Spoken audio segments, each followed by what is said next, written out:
자, 대한민국의 1963년 2월 27일 하나님의 자식으로 재림을 한 대한민국의 국민이 있습니다.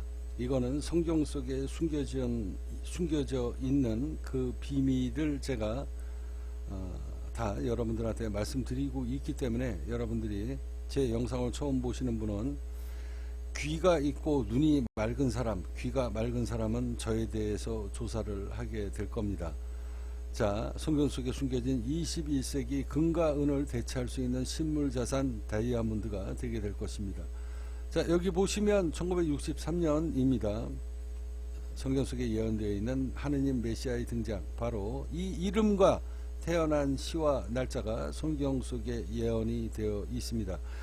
자, 그 자료를 찾아 저랑 인연이 되실 분은 미친 소리다 생각하지 마시고 귀를 열고 다시 한번 생각을 하시기 바랍니다. 자, 오늘 여러분들한테 제가 살아왔던 이야기의 핵심입니다. 이번 이 영상물, 이 내용은요, 포스트 내용이 워낙 길기 때문에 시간이 좀 걸릴 것 같습니다. 그래서 그냥 끊지 않고 계속 이어가겠습니다. 길게는 1시간이 될 수도 있습니다. 아까 제 또 자료 찾았는데 이거 또 어디로 갔어? 이게 마우스가 뭔가 누르면은 뭐가 좀 잘못되는 것 같아요. 자, 여기 있네요. 연해주를 대한민국 국민들의 품으로 돌려줄 것이다. 영상물이 있는데 제가 방송국이 쫄딱 망해서 전재산을 빼앗겼기 때문에 영상은 지금 나오지 않지만 포스트 내용은 나옵니다. 자, 러시아는 개방의 문턱을 넘어서고 있다지만 외국인이 느끼는 러시아의 문화는 이해할 수 없을 정도이다. 공항에서부터 분위기의 어두운 면이 여지없이 나타납니다. 비행기 트랩을 내려오면서 버스에 오른다. 그리고 버스가 움직인다. 시야로 대충 거리를 잡으면 약 6m 정도, 그러니까 운전기사가 문을 닫고 핸들 두어 번 돌리면 공항 입구에 내려준다. 그때서부터 이제 경찰들이 깔리기 시작을 합니다. 그런 이야기를 제가 쭉 이야기합니다. 블라디보스톡에는 어느 곳으로 가든 중간중간마다 검문소가 서너 곳이 있다.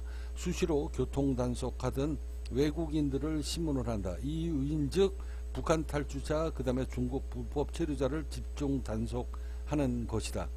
자, 그로 인해 다수의 외국 방문자가 피해를 보고 있다. 무척이나 짜증나는 사회 구조이다. 단속에 걸리면 서너 10분 정도는 길바닥에 대기 중이다. 또한 외국인이 주의해야 할 일은 거주자 등록이다. 등등등 이런 이야기를 쭉 하면서 제가 이때 당시에 이제 여기를 촬영을 가게 됩니다. 바로 여기죠. 여기서부터 라즈 돌로니에죠. 자, 블라디보스톡 시장이 이제 여기서부터 여기는 차가 진입을 못해요. 그래서 여기서부터 이렇게 돌면서 여기에 도착을 합니다. 이게 한마당이 바로 높은 능선이에요. 높은 능선에서 여기를 쳐다보면 바다 끝이 쫙 펼쳐지고 마당 하나가 보입니다. 여기서부터 요유준비 땅 해가지고 여기까지 쉬지 않고 70km, 국도니까 70km, 80km 정도의 속도였을 겁니다. 직선으로 약 1시간 정도를 달려간 것 같습니다. 쉬지 않고 달려갔어요. 누가? 시장님이 농업 군수, 바로 부군수를 직접 불러서 차 사장님을 너가 직접 운전을 해서 그 땅을 보여줘라 해서 여기에 도착을 해가지고 제가 인증샷을 찍게 됩니다. 여기서부터 영상물을 찍은 거예요. 1시간 동안. 거기에 들어갔던 내용입니다. 거기에 들어갔던 내용이에요. 이게 그때 당시에 1시간짜리 영상에 자막에 깔렸던 내용입니다. 이게 서서히 한번 읽어보도록 하겠다. 자, 전부 노는 땅인가? 얘네들은 도대체 그럼 뭐 먹고 사는가? 뭔 돈이 있어야 저렇게 살지 않겠는가? 뭐 이런 식으로 쭉 얘기를 하면서, 자, 포구에 가면 극동 한 대만 있다. 고깃배가 한 척도 없다 생각하시면 됩니다. 우리 한국 청년들 어획권만 획득하면, 그리고 대한민국에 수출만 하면 됩니다. 해변에 수산물이 지천에 깔려 있습니다. 해삼, 멍게, 성게가 발바닥에 밟힌다 라고 제가 말씀드렸잖아요. 러시아인들은 그런 음식을 먹어보지 않으니 자연스러운 현상입니다. 수산물 양식장 엄청난 수익 구조의 시장입니다. 거의 전무합니다. 블라디보스톡 시장의 적극적인 권장 상황이고 외자 유치에 적극적인 구매 작전을 펴고 있습니다. 이 자원의 보고에 우리가 할 일이 얼마나 많은가. 부정부패한 사회구조 속에서 불편하다고 짜증나는 나라라고 이 엄청난 시장을 포기하겠는가. 본인은 저 광활한 1억 2천만 평의 대지를 49년간 장기 임대 후 영구 사용한다는 러시아 연방정부 라덴스키 군청의 군수와 아르점시의 시장과 투자 양해 각서를 체결하고 2007년도네요. 2007년도 4월 19일 날 현지법인 주식회사 관성을 설립했습니다. 본인은 앞서 말씀드린 바와 같이 개인 블로그 건국을 위해 우리 선열의 발자취와 땅과 피로 얼룩져 있는 러시아 연해주를 하나하나 매입하여 그 선열들의 생명을 걸고 이뤄놓은 그 엄청난 땅을 후손에게 물려줄 생각입니다. 제가 계약한 땅인데 대한민국 국민들한테 돌려줄 것이다. 이런 결정을 내리게 됩니다. 자, 바로 그 땅에서 우리의 후손들이 새로운 역사를 만들어낼 수 있는 토대를 준비할 것이다. 전두환 대통령이 특명으로 지시 내린 광개토대왕 프로젝트를 정권 말기에 부정부패로 연루가 되어 계약금만 60억 정도 날리고 포기한 그 엄청난 프로젝트를 개인의 몸으로 이루어내고자 합니다. 지금 매입 못하면 언제인지 모르게 중국 정부의 품으로 안겨질 그 땅을 그대로 그들에게 빼앗길 수는 없다. 저는 그 땅에서 자금이 없어 성공을 못하는 우리의 젊은이들에게 희망을 줄 것이다. 저 끝이 보이지 않는 수억만 평의 광활한 푸른 초원 위에 젊음을 불사르지 못하는 갈데없는 우리 젊은이들에게 그 땅을 나눠주게 될 것이다. FTA로 한없는 한숨만 내쉬는 우리 농민들에게 저 광활한 대지를 제공할 것이다. 거기에서 우리 대한민국의 통일의 앞날을 그려볼 것이다. 식량의 자원의 보고이고 식량은 안보의 척도이다. 우리는 선열의 피와 땀이 맺혀있는 그 땅에서 배고픔에 몸부림치고 죽음을 기다리는 북한의 동포들에게 따스한 햇살이 피어날 수 있는 축복의 땅으로 만들어내게 될 것이다. 이번에 매입한 1억 2천만 평은 1947년 고려인 18만 명이 중앙아시아 죽음의 길로 접어드는 한 맺힌 땅이다. 그들은 바로 그 땅에서 곡식을 만들어낼 생계를 이어왔으며 추수를 거둔 그 해 엄청난 추위가 몰아치는 날 바로 그 땅에서 그들은 죽음의 시베리아 열차를 타게 된다. 자, 18만 명의 고려인이 핏물을 토해내며 떠나지 않고 지키려고 총칼에 온몸이 찢겨지고 피로 물들여졌던 한 맺힌 바로 그 땅, 한마당 러시아 라즈 돌로니에. 자, 중앙아시아로 강주 이주를 당하면서 직결을 했던 바로 그 땅. 그렇게 우리 18만 명 고려인은 엄동설원의 시베리아 열차를 타고 강제 이주를 하면서 수만 명이 운송 도중에 얼어 죽어갔고 집 하나 없는 시베리아 벌판에 토구를 파고 살면서 얼어 죽어갔다. 피눈물이 나는 역사적인 그 땅을 여러분들은 중국에게 또 빼앗기시겠습니까? 나라를 되찾고자 하는 독립운동을 하며 기금을 마련했던 그 땅들, 저는 곧 이어 매입할 감호반도 1억 1천만 평과 지진어 마을 5천만 평 또한 매입을 추진 중에 있습니다. 바로 그것은 최초로 고려인이 주거지로 삼았던 역사적인 곳입니다. 민족의 얼이 고스란히 배어있는 그곳에 우리 젊은이들이 큰 꿈을 이루어질 수 있도록 그들이 본인이 생각하는 새로운 대한민국의 건국을 하나하나 만들어 나갈 생각입니다. 아울러 본토지에 사업을 할 우리 젊은이와 국민들에게 감히 말씀을 드립니다. 저와 함께 저 광활한 토지에서 원대한 꿈을 펼칠 분을 찾습니다. 곧 나머지 3억 만평입니다. 3억 만평의 대지를 추가 매입, 러시아 중앙정부와 투자 양해각서를 마치는 날 저는 언론을 통해서 여러분들을 만나게 될 것입니다. 이미 저는 개인의 욕심을 버리고 산지 오래되었다. 무역에서 살아남는 것은 오로지 대의임을 명심하며 살아온 지 몇 년이 지났습니다. 이 글을 쓰고 오래 살지 않는 내가 세 번째 국세청에서 세무조사 받던 날이 생각납니다. 일선 세무서도 아닌 중부국세청에서, 중부국세청은 뭐냐면요, 우리나라 대기업들만 조사하는 곳이 중부국세청입니다. 그 우리나라 대기업입니다. 일반 세무서가 아니고 일반 세무서가 아닙니다.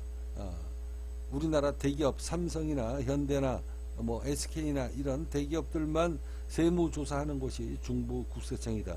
여기에서 세 번째 세무조사를 받으면서 자그마치 세 번째입니다. 없는 세금을 때리고 또 때리고 이렇게 몇 년 동안 저를 죽였습니다. 그래서 전재산 100억이 다 날라갔습니다. 마지막 조사를 받으면서 세금 부과를 받고 마지막 도장을 찍으러 가는 날이 생각납니다. 조사과 과장님의 말씀이 다시금 생각납니다.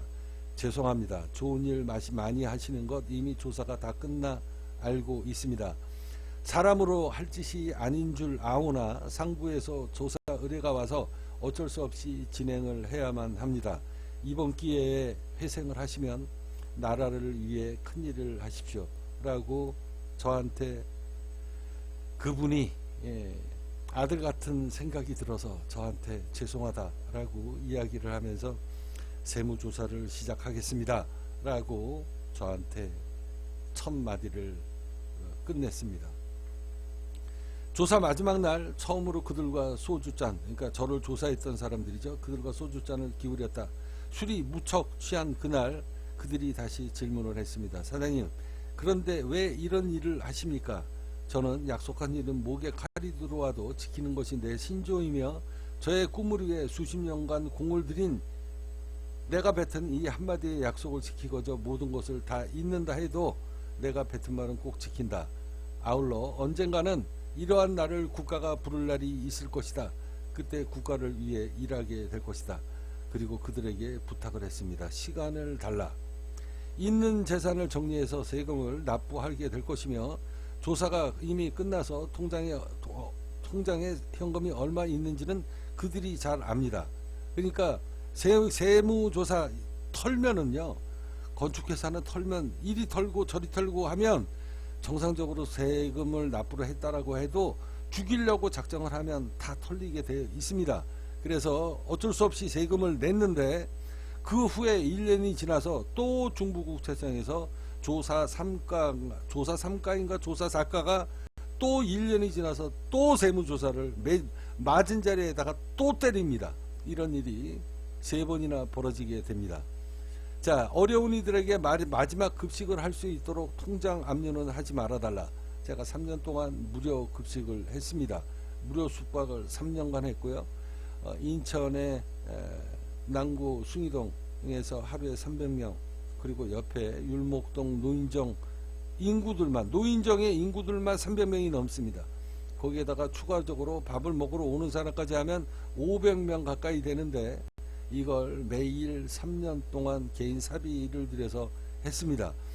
자, 그 후로 1년이 넘도록 모든 재산의 압류 통지를 받으면서 무료 급식을 했고, 전 재산이 경미의 위기에 처했을 때 법원에 넘어갈 때까지 무료 급식을 마무리했다. 10만원짜리 수표가 2장 남는 날까지 저는 하늘과의 약속을 지켰습니다. 그 약속이 여러분들한테 말씀드렸던 인천 송도 앞바다 아암도에서 하늘에서 옥황상제를 받고 관세음 보살님을 봤다라는 그 날이 바로 그 날입니다. 이 재산은, 하늘이 물려주는 이 재산은 절대 너 개인 이익을 쓰면 안 될 것이다 라는 하늘의 명을 받고 무료 급식을 하게 됩니다. 그때서부터 제 인생이 족같이 됩니다. 하늘의 명령을 받고 무료 급식을 하면서 제 인생이 족같이 됩니다. 전재산 다 경매로 다 빼앗기게 되는 일이 이때서부터 벌어지게 된 겁니다. 누가? 하늘이 나한테 옥황산제님과 관세음 보살님을 대동을 하고 인천 앞바다에 하늘에서 저를 인도를 했습니다. 자, 그 꿈속 이야기가 지금까지 이어져 오는 겁니다. 10만원짜리 수표 2장 딱 남았습니다. 마지막 급식하는 날 나는 그동안 말없이 봉사해 주던 이들과 소주잔을 기울이면서 말했습니다. 약속은 지켰다. 처음 급식을 결정하던 날 내 통장에 있는 돈 수십억을 다 없어지는 날까지 어려운 사람을 위해 쓰겠다라고 했던 그 약속을 지켰다. 조지훈의 지조론에서 인물 대망론이 생각이 납니다. 우리가 대망하는 인물은 경천 위지하는 옛 재상의 기나 호풍환호하는 명장이 아니다. 지극히 상식적이어도 좋다. 다만 언행이 일치하여 솔송궁행하는 사람, 청렴 강직하되 무능하지 않아 말단의 부패까지 부식하여 통솔하는 능력이 있는 사람, 앞날의 정치적 생명을 개의치 아니하고 목숨까지 걸어 국정의 대의에 임하는 사람. KSTV 차관성 칼럼입니다. 자, 이때 라젠스키 군청 농업당당 부군수와 알렉산드로 현장 답사를 끝내고 마지막에 사진을 찍었던 이 한마당이 지금 완전히 평야잖아요. 이 한마당이 바로 앞서 여러분들한테 말씀드렸던 이제 더 이상은 들어갈 수가 없다. 여기에서 찍었던 사진입니다. 바로 여기에요. 여기가 비포장이잖아요. 그리고 늪지대입니다. 그래서 여기에서 마지막 더 이상 3천만 평은 더 이상 갈 수가 없습니다. 그리고 사진을 찍었던 인증샷을 찍었던 곳이 바로 이곳입니다. 이게 여기 보시면 농업당당 부군수라고 나오잖아요. 그죠? 라젠스키 군청 농업당당 부군수가 이제 시장시를 거쳐서 그리고 군수를 거쳐서 그리고 최종적으로 이제 또 부군수가 운전을 해서 직접 이 땅을 답사를 하게 되고 계약을 기적적으로 하게 됩니다. 연해주 꿈꾸는 자의 몫이다. 대한민국 젊은이들한테 가난한 이들한테 이 땅을 나누어 주게 될 것이다 라고 선포를 하면서 저는 얼마 지나지 않아 세무조사를 또 받고 그리고 맨 마지막에 검찰청까지 끌려가게 됩니다. 징역 3년 반에 집행유예 2년을 선고를 하지만 제가 항소를 하면서 재판장님이 당신이 차관성 당신이라는 사람의 살아온 인생을 봤을 때 죄를 지을 수 있는 사람이 아니다. 무죄를 선고한다. 그렇게 해서 무죄 판결을 받았습니다. 그렇지만 뭐 제 인생은 이미 패가 망신을 하고 29만 원을 들고 전라도 신안으로 떠나게 됩니다. 그리고 지금 팁스 코인이 이제 그 피눈물 나는 그 세월을 지나 이제 하나님의 나라의 제국으로 이렇게 탄생이 될지는 저도 미처 제 인생을 모르기 때문에 저도 몰랐습니다. 근데 어제 꿈속에서 미국을 10개 국가로 쪼개려고 하는 정치 로비스트가 있느니라. 결국 미국이라는 나라가 쪼개지게 될 것이다. 맨 마지막에 쪼개진다는 이야기죠. 자, 그러면 중국도 쪼개지고 러시아도 쪼개집니다. 그 전에 다 쪼개집니다. 그러면 여기는 무주 벌판이 될 것이다. 자, 그랬을 때 하늘이 나한테 이거를 매입할 수 있는 자금을 이미 그 희망을 저한테 보여줬기 때문에 훗날 하느님은 하느님이 아니죠. 내가 하느님이니까 하늘은 저한테 그 재산을 하나 둘씩 모을 수 있는 비법을 알려주게 될 것이다. 나는 그 확신을 봤다 라고 여러분들한테 말씀드리면서 이게 하늘의 뜻이구나. 그러면 미국이라는 나라가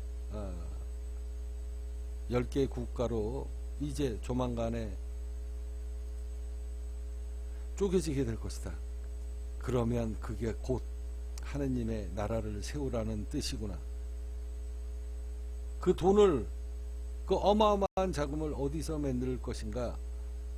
나는 그 하늘의 뜻을 이미 정확하게 다 읽었고 확신이 있고 이미 계획이 다 잡혀 있습니다. 그건 여러분들한테 말씀을 못 드립니다. 영혼이 맑은 자는 내 이야기를 들을 것이고 영혼이 맑지 못하는 자는 결국은 12명의 제자가 예수가 십자가에 박혔을 때 모두가 도망갔듯이 여러분들은 또한 앞으로 제 이야기를 믿지 못하면서 여러분들 스스로 자책하면서 떠나게 되는 일이 벌어질 수도 있습니다.